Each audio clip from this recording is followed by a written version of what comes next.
Right, we're just going to measure up for the train now at the back. Now with this you don't have to be absolutely accurate because any changes and alterations can be made later on. But the basic measurement I'm going to start with is from where the side of the skirt is. Now remember that this is the side seam where it should be, but the skirt is actually going to come back about 3 inches or about 7 centimeters. So with the tape measure, go from approximately that point, then measure to this side, coming back from the side seam again. So that's about 26 centimeters. Right, we're now going to measure the length of the train. Take a tape measure from the centre of your back over your bum bag or whatever you're going to be wearing, and then make a note of the length. In Tracy's case it's 108, and then we're going to move it around to the side a little bit. There you go, Trace. Just slightly over the bum bag and then down to the floor, and that measures approximately 102 for Tracy. So make a note of your measurements. I'm now going to show you the maths of how you work out how big your pieces are going to be.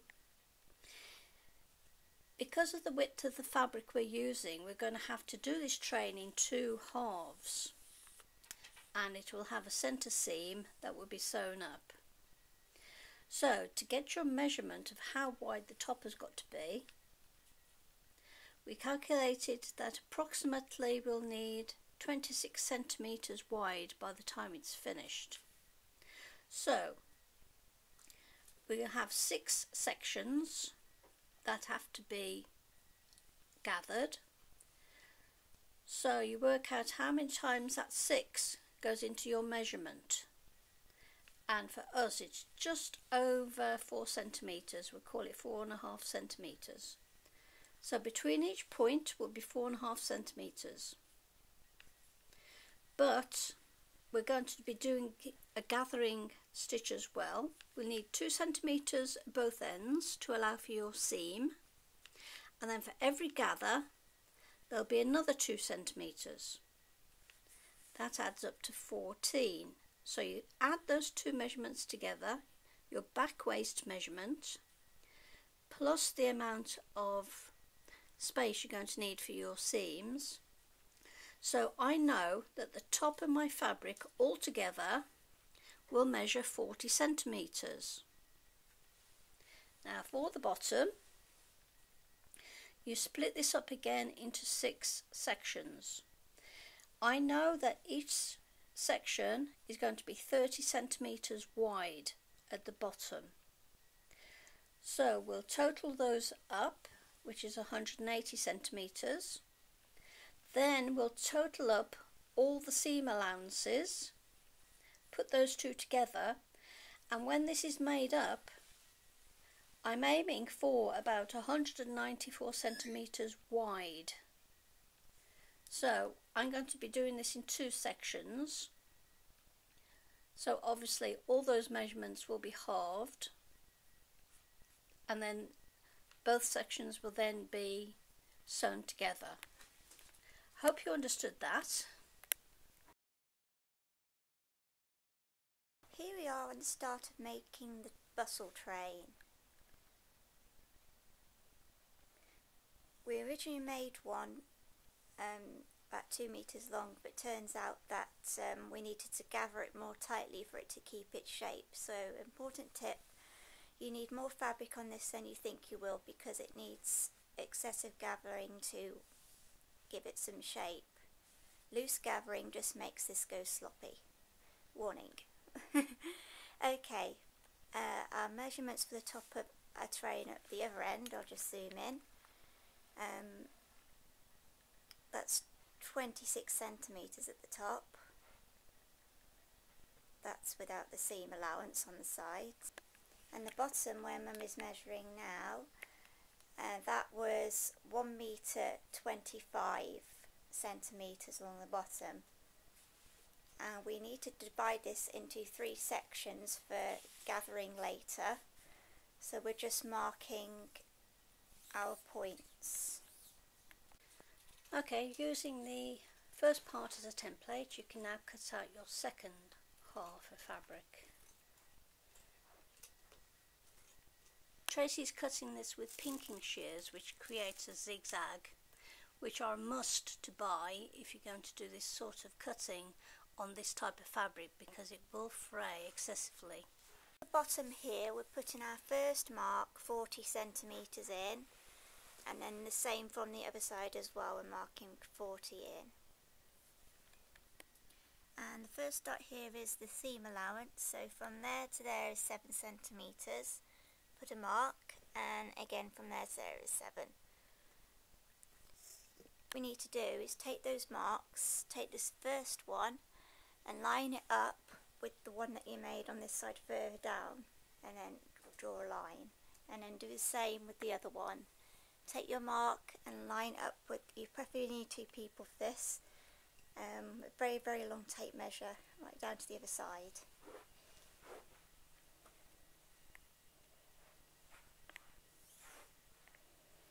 Like so.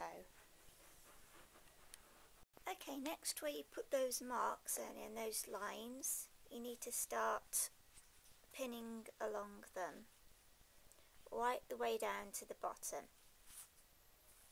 like making sure your marks line up and meet. Okay, next join your 2 centre seams together, but do it using a gathering stitch, starting from the top, the narrow end.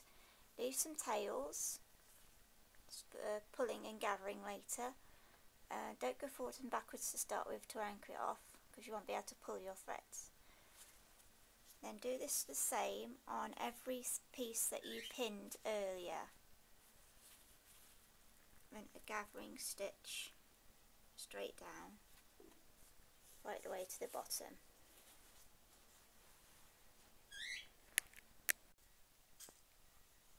Okay, we've been gathering the train, but before we did the last one I just wanted to show you what we're doing. You take one of the tails and you start to pull very carefully. You don't go like that, because otherwise you'll snap your thread and you'll have to resew your gathering stitch. This is a bit time consuming. It's taken about an hour so far to gather nearly all of the panels except for this last one. You just have to be very patient with it and go very slowly. Then do that all the way to the bottom, but don't over gather. And this is the completed train all gathered up.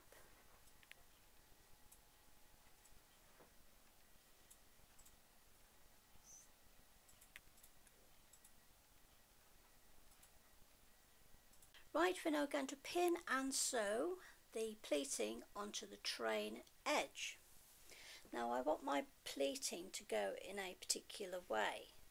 I want all the pleats to face downhill on one side, and then when I get halfway across the train at the bottom, I'm then going to start at the other side up there and make sure that all the pleats point downwards as well. So it will mean stopping halfway along your train. Now the way I'm going to lay it onto the train is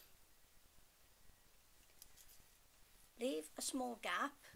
This will be put into the waistband, and then pin all the way down the sides, making sure that your pleating goes inwards at this stage, and there is a reason for that.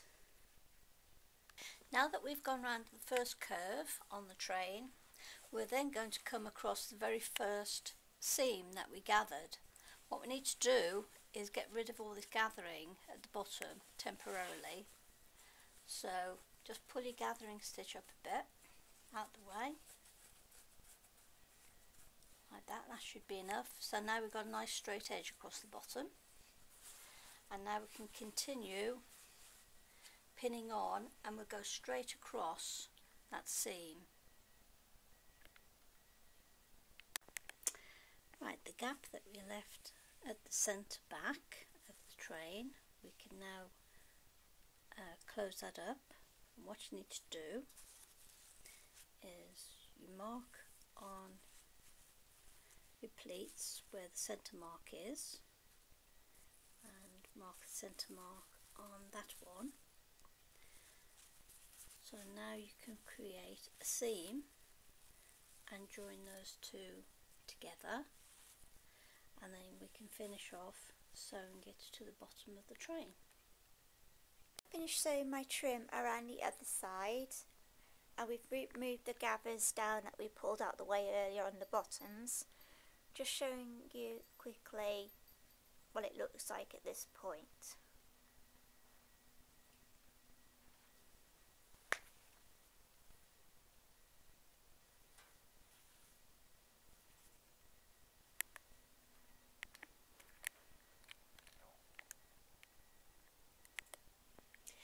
We're now going to work on the trim that goes around each of the sleeves at the cuff, and it also runs along each of the gathered seams on the train. This is just a mock-up of one that I've done just to make sure it works, but it's called a double scallop gathering. And what we need to do is cut a lot of strips that are, well, this one is approximately 42 millimeters wide, and an approximate guess would be about 12 to 15 meters of it will be needed to do all the seams on the train. So what I've done is I've overlocked all the way around the edges, and then when you get to a join, just join it up like so and just keep going. Now I need to make some marks for where I'm going to put my gathering stitch in. It's basically a long stitch, and starting at this corner I've measured out 8 centimeters for each one, and then I've measured out 8 centimeters at the halfway point along the top. Just keep going and going and going. I'm not really sure at this point how much we're going to need, so I've guessed maybe 2 to 3 meters for each seam on the train.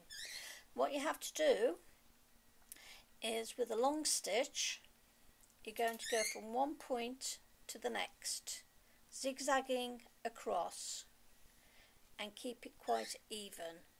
You can go right the way almost up to the edge with your sewing, but just keep doing that. And then what I will do is, after about 2 meters, I think I will stop and just see how far that will take me and how much more I'm going to need. Okay, I've now done my gathering. I've started off in the corner, done forwards and backwards about 3 times to make sure it's anchored in there really tight. And this is the direction that your gathering stitch is going to be in. It's like little triangles, up to the bottom, to the top, to the bottom. Just keep doing that all the way along, which is what the pins were for, to help. I've stopped about here at the first seam and left some tails ready for pulling and gathering. And then I've gone on to the next part, start at the beginning, run forwards and backwards, then run away to the next seam. I've left some tails as so. Right, where I left the tails earlier, just go, you can see what I'm doing already. I'm just starting to gather the ruffles on it. Now you can see what's sort of happening with any outy bit on both sides. This is what the zigzag line creates. Now you don't want it excessively tight, but you don't want to gather excessively loose either. So I'll just finish gathering the rest of that, pulling a little bit at a time, and I'll show you the finished thing in a minute. Okay, I've now finished gathering the trim. And at the end where the tails are, you tie quite a few knots in to tie it off nice and strong. And then I'm going to continue to the next part and grab the tails from the other end and start gathering all this in as well the same way.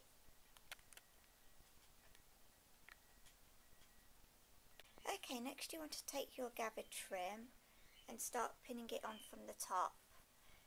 You can see I've done two others here earlier. They're going right down the seams on each one.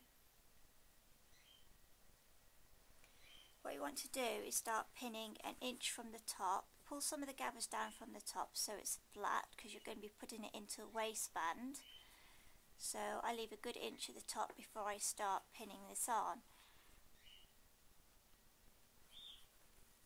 As you can see, I've just started making sure that this is a bit tricky because I'm getting towards the middle now, but you've got to make sure that the centre of this trim matches up with the centres down all of your seams, so it's directly in the middle. And I've just gone and pinned this all down. This is a good test to see if you've got too much or if you need any more before you cut it. Now, as you know earlier, we just overlocked the edges on these. I've got just a little bit too much here, so what I would do is cut it a bit more. Sorry, leave out some more tails. Sorry, forgot that bit. To gather it in a bit more. And then overlock the end and pull the gathers in and secure it off.